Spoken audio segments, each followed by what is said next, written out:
apparently there just might be a Seinfeld reunion.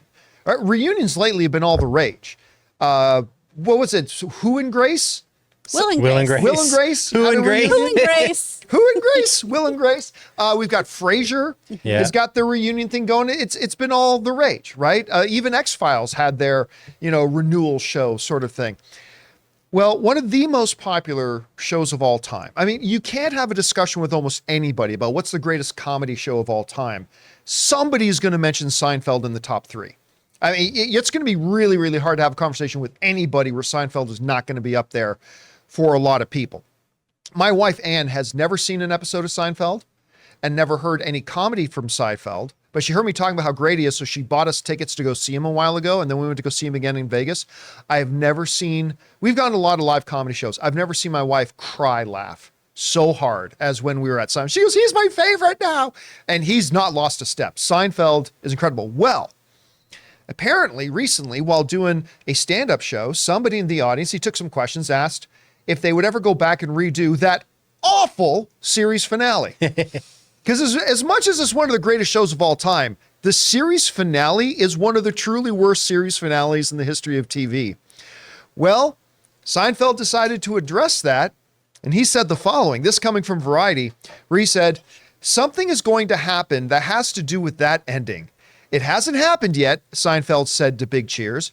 Just what you were thinking about, Larry David and I have also been thinking about. So you'll see more than 76, get this number, more than 76 million people tuned in live for the finale, making it one of the most watched television broadcasts in history. Before we get into what Jerry said, I want to just take a second and talk about that number.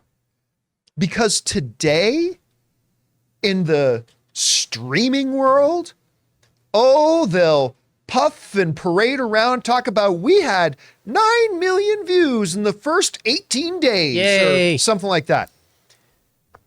When Seinfeld was on, you either watched it or you missed it.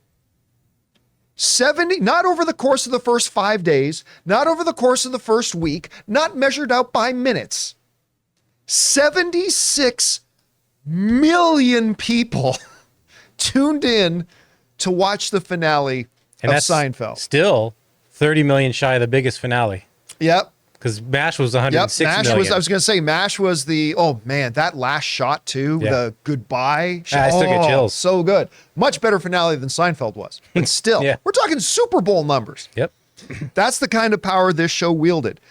Now, look, I'll tell you what. I'm not big on the idea of reunions. I'm very curious to watch Frasier. The reviews for it has been really good, as a matter of fact. Saying it's been way more charming than people thought it was going to be. So I'm looking forward to checking it out. But this is one I would watch again. Because much like my love of Supernatural, it's not about the story. I mean, Seinfeld was famously about what? Nothing. That was the whole thing. This is a show about nothing. It kind of epitomizes that you tune on the TV because you want to hang out with these characters. These 4 awful people. These 4 terrible, terrible people in the show. And of course, it ends with them going to prison simply because they are terrible people. Which is kind of funny in and of itself. But I would tune in to watch this. And if Larry David is involved, who of course was, one of the creators of Seinfeld with Jerry, I mean, sign me up. I hope this is exactly what he's alluding to because I would be dying to watch this.